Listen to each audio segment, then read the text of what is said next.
Hey guys, welcome back to another episode of the post-draft rankings for divisions. And today we are going to the AFC North. And number 4, who are the team who had the number 1 pick in the draft, they're still not gone past these other guys because the AFC North is very stacked still, is obviously the Cincinnati Bengals. They took Joe Burrow, the number 1 overall pick.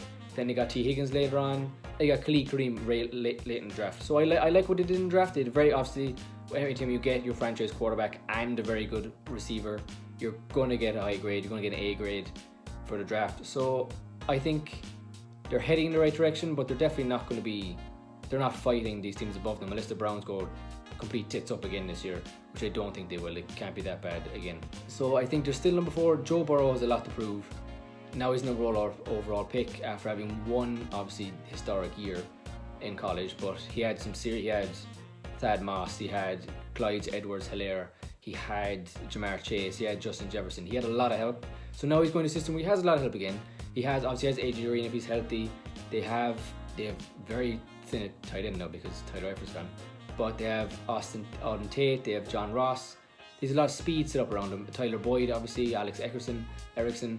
Like, he has a lot there to work with. And then at running back, he has Joe Mixon. So he has everything set up around him for him to succeed. It'd be interesting to see if he does, because obviously number 1 overall pick, people don't know if he's better, or people are saying better than Tua just because Tua was injured last year or what, but he obviously has the intangibles. He performed when he needed to, so he is good, but I don't think he's good enough, definitely his first year, to get them into the playoffs, because that defense is still very suspect. They have no speed off that line whatsoever, bar getting Khalid Kareem, who I like, who's not even that quick either. They have Carlos Dunlap, they got DJ Reader in free agency, who's still getting up in age, and he's also only a run stopper. Geno Atkins getting up in age. Like, they don't have enough speed on that defense to get them over the hump, because your quarterback he can win you games, but if your defense isn't stopping, then what are you supposed to do? Especially in a division that has the high-powered Browns, the high-powered Ravens, the Steelers. They have all these guys, like, they're not pushing there yet. Well, if the Bengals did get Von Bell and these kind of guys, which are shooting up that Trey Waynes, I still not worth the money they gave him, but it's still working towards it. So our defense is getting better, but it's not there. And my number 3, who kind of tic-tac-toe between them and the number 2 team, is the Cleveland Browns.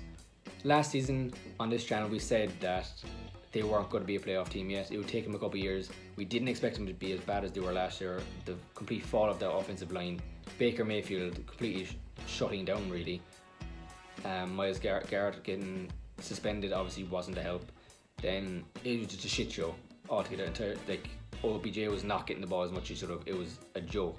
But now, this year, they have drafted Jedrick Wills with their first pick.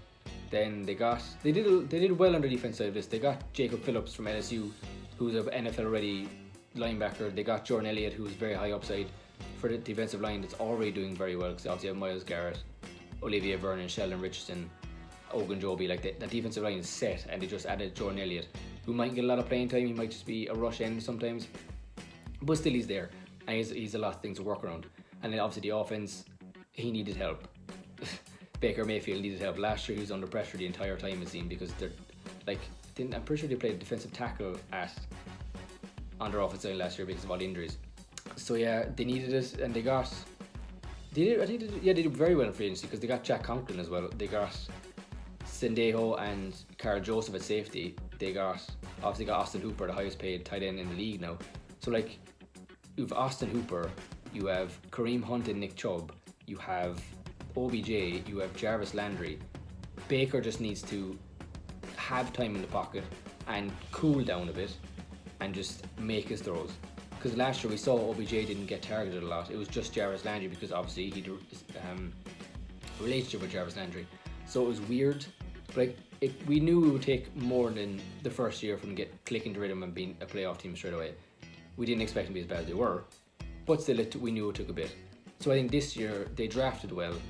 Jack Conklin and Jedrick Wills are definitely guys Baker needed, and so did them, and having Nick Chubb and Kareem Hunt there helps a lot as well. Like, they'll only get better.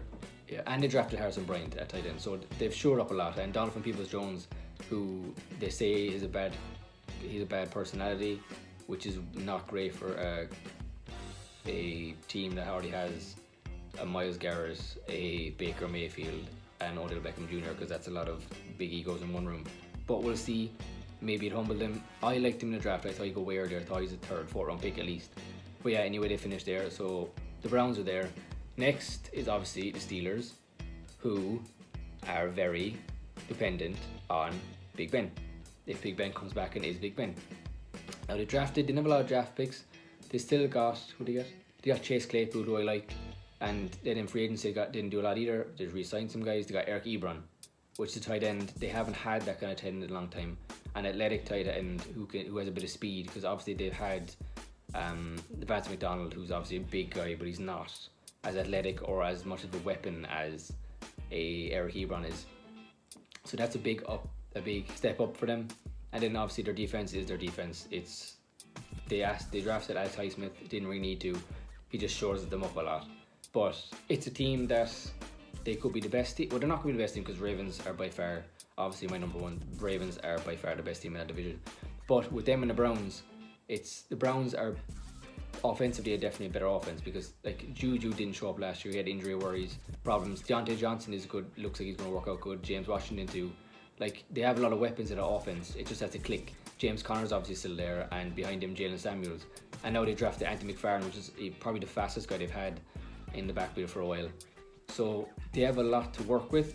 But again, if Big Ben is healthy and if he is even half the guy he is, because we saw last year it was a shit show with the likes of Paxton Lynch, Devin Hodges, Mason Rudolph. It wasn't there. It wasn't working for Mike Tomlin. Mike Tomlin is the guy. It has to go through him, and if he can't get it to work, it's going to be hard to get it to work anywhere. So yeah, it is them and the Browns. The Browns could be, like, they have the talent to be the best team in the division. They have a talent to go deep in the playoffs, but it's all in their mind. It's all if it clicks together, if it finally clicks there with a new head coach. Like, it's a lot to go right there. And Pittsburgh, I think their defense, obviously get Minkah Fitzpatrick last year, TJ Watt's there, Devin Bush is there, Casey Hayward is there, Stephon Tuitt is there, Devin Bush is there. Like, they have so much on that defense. Joe Hayden, like, that defense it's almost got the steel curtain back the way they're going. So they're going to be hard to get past, but they're very dependent on offense, because their defense can't win every game. This isn't the way of the old. These teams are too spread out. They're going to beat you some way or another. And now my number one is obviously a team that actually somehow got even better during the draft. They drafted Patrick Queen late enough in that first round, who's probably the best true linebacker in the draft behind Isaiah Simmons, who's, we don't know what the fuck he is. They got J.K. Dobbins. I mean, that's like Alvin Kamara and Mark Ingram and the Saints all over again. Madubuike, Duvernay, Malik Harrison, like, they've done so much. And then in free agency they traded for Calais Campbell. So, and they got Derek Wolfe. So Derek Wolfe, Brandon Williams, Calais Campbell. Like, they play 3-4, but and then they have Patrick Queen, Malik Harrison, who's going to start straight away. Matt Judon, they re-signed. Marlon Humphrey, Earl Thomas, like Jimmy Smith. Like, just the names are ridiculous on that defense. But and the offense, like, teams have improved. The Browns have improved. Like, the Bengals have improved. Steelers have kind of stayed somewhat the same. The Ravens are arguably tied with the Chiefs and the Niners as the best teams in the NFL by far, because you can't touch. You have, like, Lamar Jackson set up for another MVP season, because nothing's changed. They just got better. They obviously have Bose. Like, he lost Marshall Yanda, but they've drafted Ben Bettison. They have guys to come in and fill in behind him.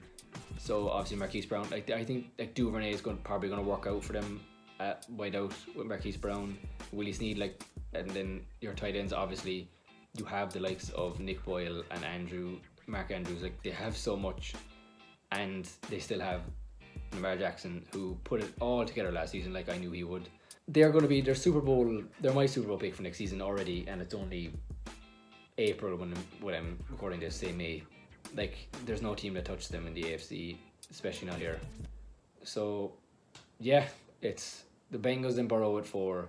It's Browns and Mayfield at 3. It's Big Ben if he's there, and the Steelers at 2, and Lamar Jackson and John Harbaugh at number 1, because it's obvious. So yeah, that's my AFC North rankings. Let's say not standing, because that all matters with schedule. But yeah, that's going to be my AFC North rankings. Tune in for the next episode when I do the AFC South. Peace out.